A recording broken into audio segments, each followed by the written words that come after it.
Buenos días. Presidenta de la Comunidad de Madrid, Isabel Díaz Ayuso, autoridades, señoras y señores. Era una mañana de febrero de 2004. Yo acababa de cumplir 8 años y como cada día mi padre nos llevaba al colegio a mis hermanas y a mí.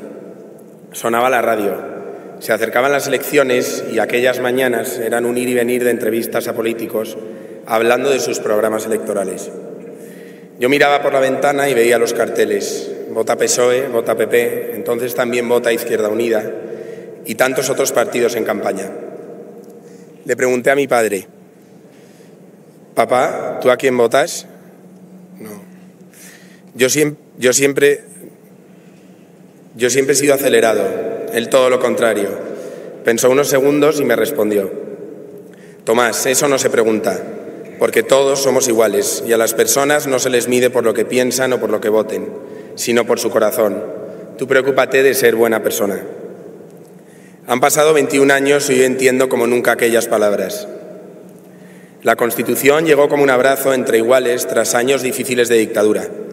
Fue el acuerdo que permitió levantar los pilares de una democracia ansiada, que reconociera los derechos fundamentales de todos los ciudadanos. Fue la reconciliación de un país que volvía a mirarse, a reunirse, a convertirse en uno solo. Y entiendo a mi padre porque él, como nuestros abuelos y nuestros mayores, lucharon con la fuerza de su juventud o la serenidad de la edad adulta para que hoy disfrutemos de lo que tenemos, la democracia. Y hoy quiero hablar de libertad. La Real Academia Española la define como la facultad natural que tiene el ser humano de obrar o no obrar, es decir, de decidir por sí mismo cómo actuar o incluso no actuar, siendo responsable de sus actos. Esto lo comprendemos, pero quizá hoy aquí me gustaría llegar a la libertad desde otro lugar, a través del amor, porque creo que la libertad es una conquista y solo se conquista atravesando el amor. De ese amor nace también la paz, una paz que no es ausencia de conflicto, sino presencia de respeto, de escucha y de encuentro.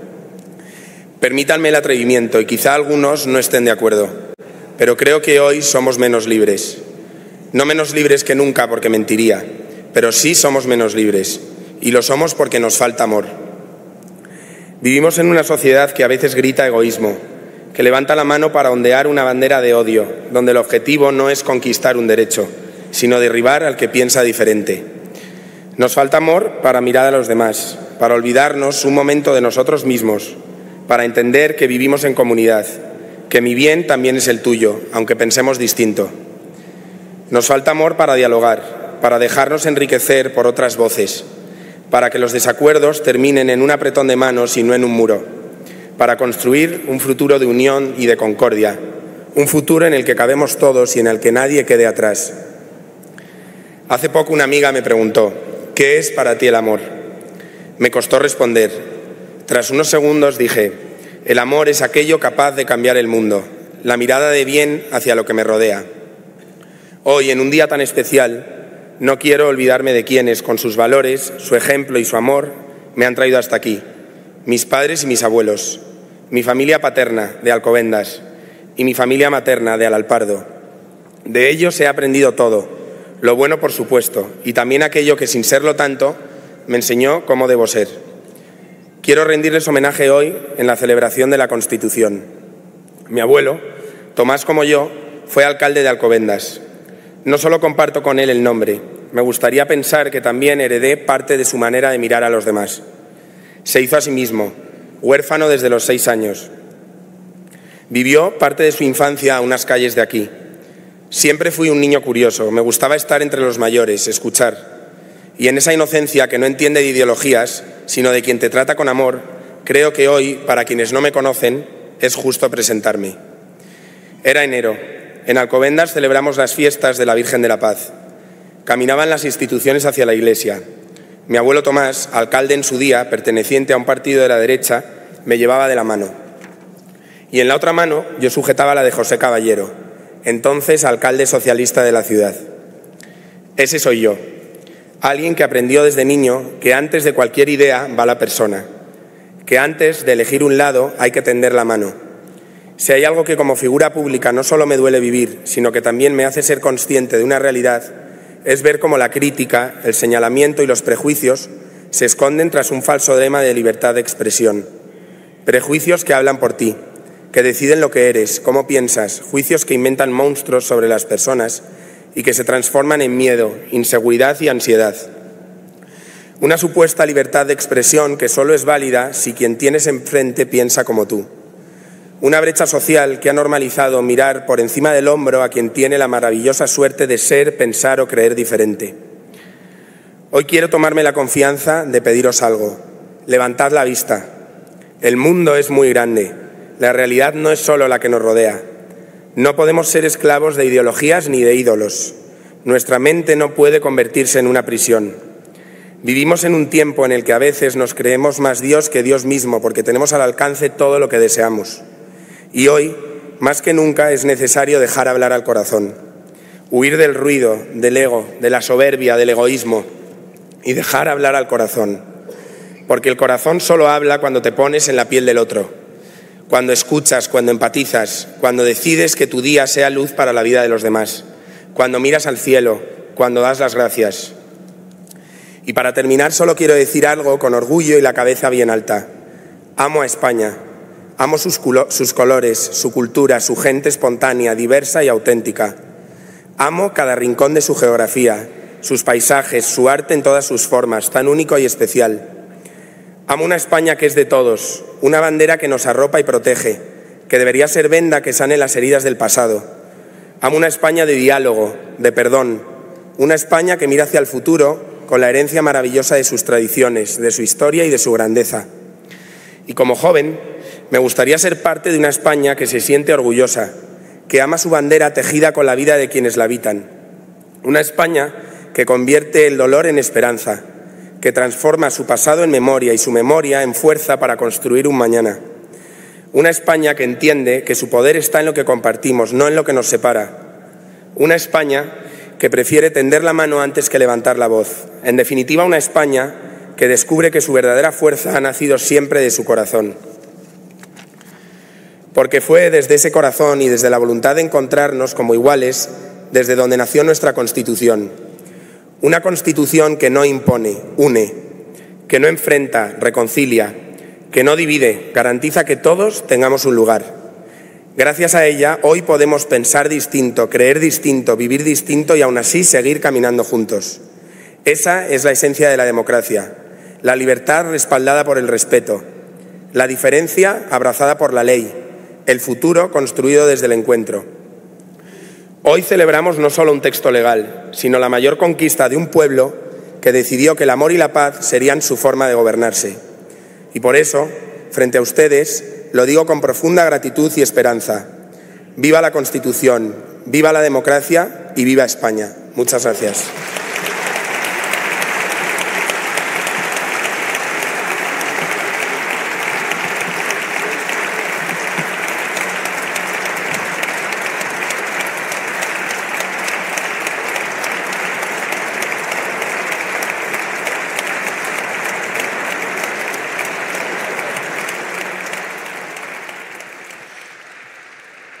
A continuación, rogamos tome la palabra doña Mariló Montero.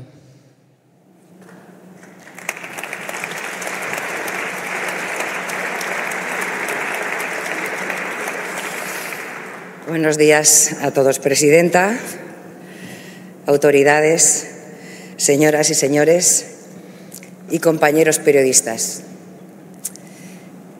Les voy a dar una noticia. Bueno, en realidad no es una noticia. La historia de la libertad de prensa no empieza aquí ni ahora. Y les voy a contar una historia. Empieza en una pequeña imprenta en Nueva York en 1735. Allí trabajaba John Pittensenger, que era un impresor muy humilde que solo hacía una cosa: publicar lo que otros no se atrevían a decir. Y en su periódico, Senger denunciaba los abusos del gobernador Cosby.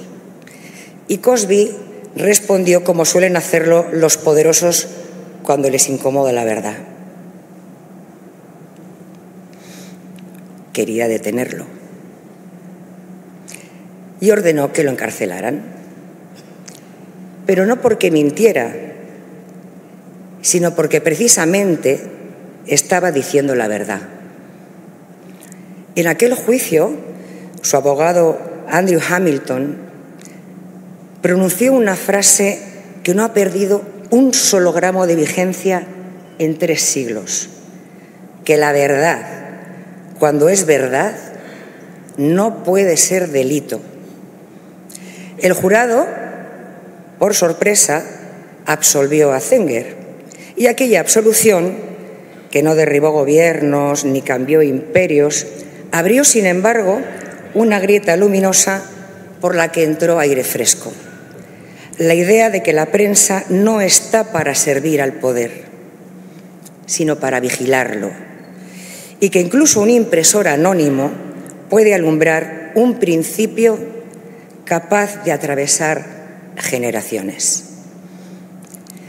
Ese mismo espíritu reapareció en España en 1978. Ya saben, un país cansado de silencios entendió que una democracia necesita una prensa libre. Y por eso el artículo 20 de la Constitución consagró el derecho a expresar, informar y recibir información veraz sin censura previa, recordando que la libertad no consiste en que no haya límites, sino en que existan garantías. Desde entonces hemos pasado de tener una televisión, unas pocas emisoras de radio, a un océano de pantallas y voces. Pero esa abundancia no siempre viene acompañada de rigor. Y conviene recordarlo. Comunicar no es hacer periodismo. Difundir no es informar. Y un móvil no convierte a nadie en periodista, aunque tenga la sensación de que puede ganar el Pulitzer.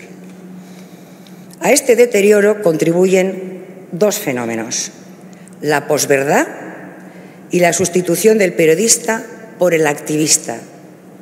La posverdad es cuando el hecho deja de tener peso, por lo que manda es la emoción. No es la mentira es muy vieja. Lo grave, como recuerda José Antonio Marina, es que lo nuevo de la posverdad no es que se engañe, sino que el concepto de verdad se dé por superado. Y añade algo decisivo: la verdad es también asunto político. La humanidad siempre ha mentido, siempre. Lo inquietante ahora es que no se considera la verdad como un criterio válido. Fíjese que los datos lo confirman, es de este pasado verano. Según Ipsos, más del 60% del votante del PSOE y del PP cree que los principales medios están interesados en ganar dinero que en decir la verdad.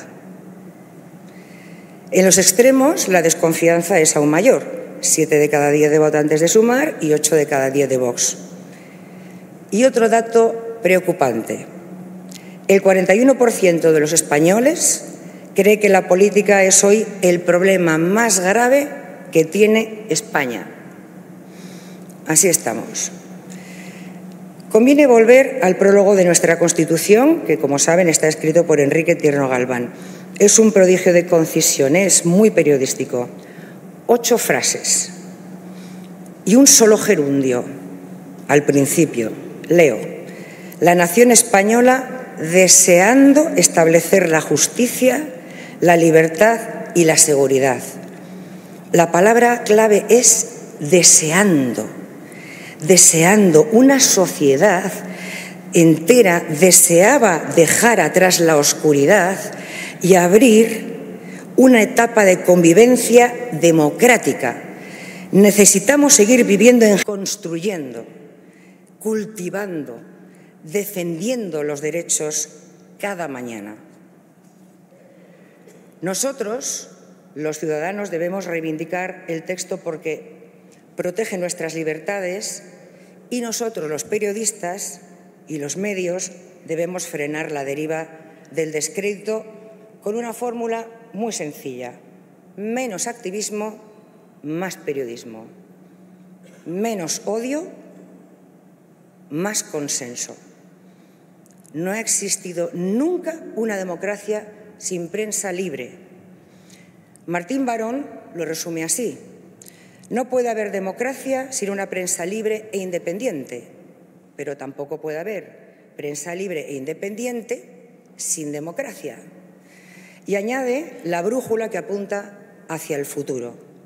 Tenemos que seguir reinventándonos con los principios de siempre. Porque el periodismo no consiste en hablar, sino en comprobar, en verificar, contextualizar, contrastar y sostener los hechos incluso cuando incomodan. Bill Kovac lo dijo con exactitud: la obligación fundamental del periodismo está con la verdad y su esencia es una disciplina, la disciplina de la verificación. Ese trato invisible es lo que distingue a un profesional de cualquier usuario que pulsa publicar sin contexto y sin contraste. Me voy a detener un momento en un momento histórico que creo que va a retratar muy bien el papel del periodista. En Sarajevo, en 1993, la guerra había convertido la ciudad en un laberinto de sótanos y de explosiones. Mientras la población corría hacia los refugios, una periodista subió al tejado. Cristian Amanpour, con un casco torcido, un chaleco prestado y un micrófono medio roto, comenzó a contar lo que veía. Durante la retransmisión, una granada cayó muy cerca. La cámara tembló, pero siguió grabando. Amanpour se encogió, pero siguió contando.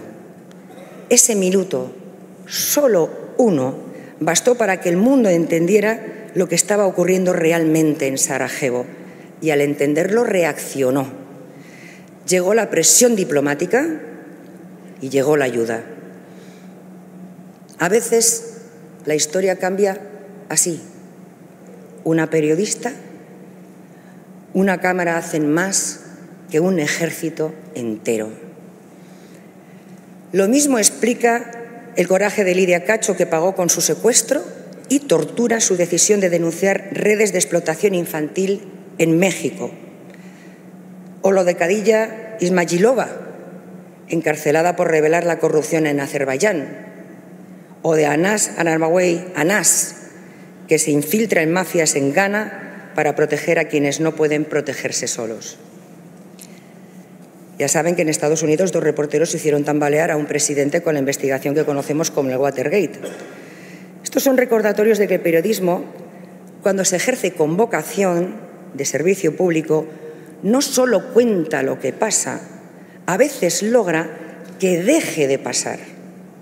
Y quedó dicho: noticia es todo aquello que el poder quiere ocultar. A la vez aquí, el espacio público se degrada. La discrepancia se vuelve un choque permanente. La crispación se usa como estrategia. Y en esa fractura los periodistas cargan con un doble peso: contar lo que pasa y aguantar la desconfianza que algunos fomentan a propósito. Hannah Arendt, avisó de que la mentira política solo triunfa cuando la información se degrada. Orwell recordó que el periodismo es publicar lo que alguien no quiere que publiques. Nussbaum señaló que ninguna democracia sobrevive sin información fiable. Ven que todas apuntan a lo mismo: sin periodistas libres, la ciudadanía vive a oscuras. España sabe lo que es vivir sin ese escudo. Páginas en blanco, palabras tachadas, preguntas prohibidas. Por eso, en 1978, nadie lo dudó. La libertad de información debía ser un pilar, un faro. Y en ese sentido, controlar a la prensa no es gobernar mejor. Insultarla no es dialogar con la sociedad. Convertir al periodista en enemigo no fortalece a nadie. Una democracia madura no teme a las preguntas. Una institución fuerte no teme a la crítica. Una sociedad libre no teme a la verdad. Los periodistas españoles merecen hoy un respeto firme, como al que aplaudimos a los sanitarios en pandemia, porque también ellos sostienen un servicio esencial: la salud democrática de España. Lo hacen con horarios imposibles, presiones invisibles y un compromiso que casi nunca se reconoce. Y permítame volver al origen. Un impresor colonial, de madrugada, con las manos manchadas de tinta, cumpliendo una última página sabiendo que lo detendrían al amanecer. Y lo hizo porque entendía que la verdad debía quedar escrita, aunque él no pudiera verla publicada al día siguiente. Desde aquella imprenta hasta hoy se repite el mismo hilo. Mientras existan periodistas dispuestos a sostener la verdad, la palabra de un buen periodista puede resultar más fuerte que un ejército. Presidenta, autoridades, señoras, señores, compañeros periodistas, este es el espíritu que celebramos y el compromiso que nos honra: defender a quienes con su trabajo nos defienden a todos, que son los buenos periodistas que luchan por mantener en España la libertad de prensa. Y me gustaría que les aplaudiéramos a todos ellos ahora mismo en este día tan importante. Muchas gracias.